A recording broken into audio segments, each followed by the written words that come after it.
Você está no canal do Próspero e tudo é futebol aqui.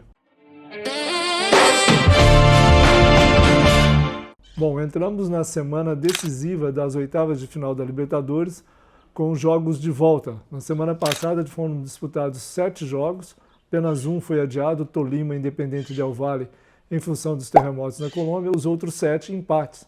Lembrando aqui os resultados dos jogos: Cruzeiro 1, Flamengo 1, Palmeiras 1, Cerro Porteño 1, Mirassol 1, LDU de Quito 1, Rosário Central 0, Corinthians 0, Estudiantes de La Plata 1, Universidade Católica 1, Platense 1, Coquimbo Unido, bonito o nome desse time, 1.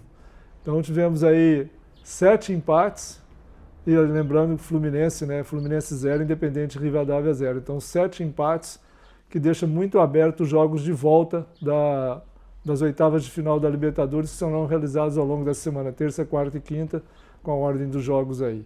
Quem se deu bem, teoricamente, nessa série de empates? Flamengo, que jogou no Mineirão, vai decidir a vaga em casa, evidentemente com mais vantagem, torcida a seu favor, seu campo, um ambiente favorável ao Flamengo, uma vitória basta ao Flamengo, mas o Cruzeiro também tem time para encarar o Flamengo dentro do Maracanã. Mas nesse momento, favoritismo um pouco do Flamengo.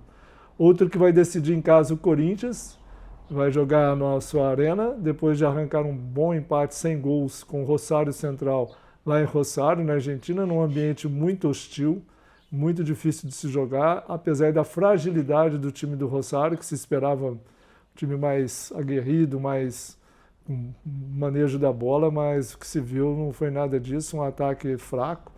Apenas o sistema defensivo mais seguro, um 0-0 que o Corinthians deve ter todas as condições de vencer na sua arena e avançar para as quartas de final da Libertadores. Palmeiras e Cerro Porteño também, parada difícil para o Palmeiras, um jogo de volta lá em Assunção, no Paraguai. Certamente vai estar muito pressionado, mas uma vitória simples também leva o Palmeiras às quartas de final. Ambiente também terrível para o Fluminense, em Rivadavia, na Argentina, que vai precisar de uma vitória. E nem se fala do Mirassol, que vai jogar na altitude de Quito contra a LDU, que é muito forte em casa. São essas as dificuldades dos times brasileiros. Lembrando que Corinthians e Flamengo têm um pouco mais de favoritismo aí para avançarem de fase. O que eu quero falar é do jogo do Corinthians, porque mais uma vez, infelizmente, lamentável, o que mais a gente pode falar? Atos de racismo, o jogo o tempo todo contra o goleiro Hugo, do Corinthians. Uma coisa nojenta, para falar a verdade. As insistências dos torcedores argentinos imitando o macaco e toda hora com calúnias em cima de Hugo, um ato de racismo execrável, mas que a Conmebol, o que ela faz? Ela reúne os jogadores no meio do campo, antes de começar o jogo, transmite uma mensagem toda enfática, toda cheia de onda, que é preciso respeito e quando começa o jogo, até antes de começar, não tem respeito nenhum. As torcidas, principalmente na Argentina, tem sido costumeiro esses atos racistas, insultos racistas, ridículos, nojentos, mas eles continuam. E o Hugo, depois do jogo, desabafou, goleiro do Corinthians, e até falou que os jogadores do próprio Rosário Central, adversário do Corinthians, vieram pedir desculpa para ele, porque o goleiro fica ali atrás, né? Ele fica muito mais próximo da torcida do que os jogadores de linha, e ali os insultos não terminavam e certamente não vão terminar, porque a Conmebol não faz nada para punir. O país também é brando com as leis, a Argentina, dessa questão do antirracismo. O Corinthians já se manifestou, mas vai ficar por isso mesmo, e infelizmente. Então, esse é o drama que todo jogador brasileiro que vai jogar na Argentina enfrenta lá. Não estou falando que aqui no Brasil não tenha também, mas lá está muito acentuado, é complicada a situação. E em outros países também. É uma praga, é uma coisa lastimável que ainda temos aqui na América do Sul. Lembrando que o Corinthians vai receber o Rosário na sua arena, e preparem, porque a torcida, a fiel torcida, está ainda muito revoltada com o caso Memphis, que o Corinthians decidiu não renovar o contrato. Tinha toda uma conversa para uma retomada de negociações durante o fim de semana, para ver se Memphis amenizaria um pouco da dívida. Não sei, um novo acordo para o Memphis voltar ao Corinthians, que eu acho muito difícil.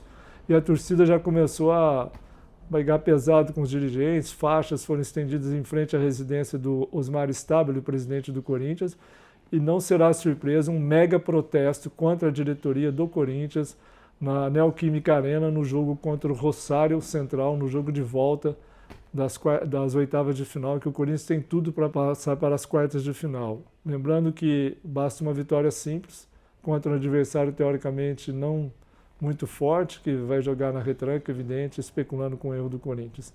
O que a gente tem que lamentar é essa situação do Memphis, o racismo evidente. Fernando Diniz, o técnico do Corinthians, disse que ficou muito decepcionado de o Memphis não ter renovado seu contrato. E vamos ver se até o jogo, até quinta-feira, né, dessa semana que a gente está começando, tem alguma novidade nesse caso. O certo é que podem esperar grande protesto das torcidas se até na quinta-feira o caso Memphis não tiver sido solucionado. Contra dirigentes, contra o clube, contra associados, contra o conselho, o protesto vai ser geral. Então é uma semana decisiva para o Corinthians, difícil, nesse momento de turbulência evidente dentro da gestão do clube, mas dentro de campo o time tem correspondido, tem feito boas partidas e contra o Rosário não será surpresa se vencer com até certa facilidade e avançar. Mas como o ambiente é tenso, jogadores com salários atrasados ainda, direitos de imagem muito atrasados, aliás há uma especulação de que dentro do clube, dentro do grupo de jogadores, o próprio Diniz dizendo entre eles de que se não puderam pagar o Memphis porque o salário era para cuidar das receitas do clube, da gestão administrativa, financeira do clube, então que pegue esse dinheiro que não foi pago para o Memphis, que paguem pelo menos os salários atrasados. Essa é a situação do Corinthians, num momento lamentável, e lembrando que ele está indo bem na Libertadores, fez uma boa primeira fase e agora pode sacramentar a sua classificação para as quartas de final no jogo de volta aí contra o Rosário Central. Esta é uma semana, então, de Libertadores, para a gente ficar atento, quando vamos conhecer os classificados para as quartas de final. Lembrando que o Flamengo está numa situação teoricamente confortável, não, o adversário é um dos mais difíceis, mas vai jogar em casa. Palmeiras vai enfrentar uma pressão também danada lá em Assunção, também tem que reverter o empate que foi aqui em casa, uma falha lamentável do Carlos Miguel, e tentava superar esses problemas para avançar de fase, porque se o Palmeiras for desclassificado agora, será o maior vexame de entre todos aí que estão disputando essa fase mata-mata da Libertadores.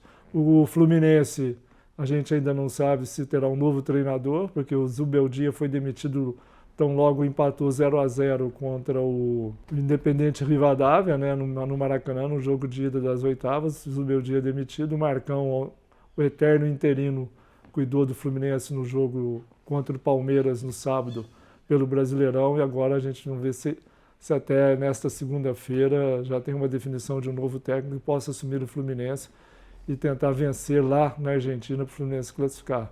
Torcer para o Mirassol fazer um grande jogo lá contra a LDU, que não é fácil, é altitude, é bem complicado, e esperar um outro grande jogo entre Cruzeiro e Flamengo. Isso eu estou falando dos brasileiros envolvidos aí nas oitavas de final da Libertadores, que entram nessa semana decisiva nos jogos de volta para a gente saber os classificados às quartas de final. Então é isso, cenário novo, Canto das Maritacas, um cenário novo, mas temporário. Na terça-feira retomaremos o cenário que vocês estão acostumados deste canal do Próspero. Não se esqueça de se inscrever no canal, acionar o sininho para receber as notificações, deixar seu like lá, isso é muito importante para a gente continuar debatendo futebol aqui, tá bom? Então tenham todos um bom dia, uma boa noite, boa sorte e até!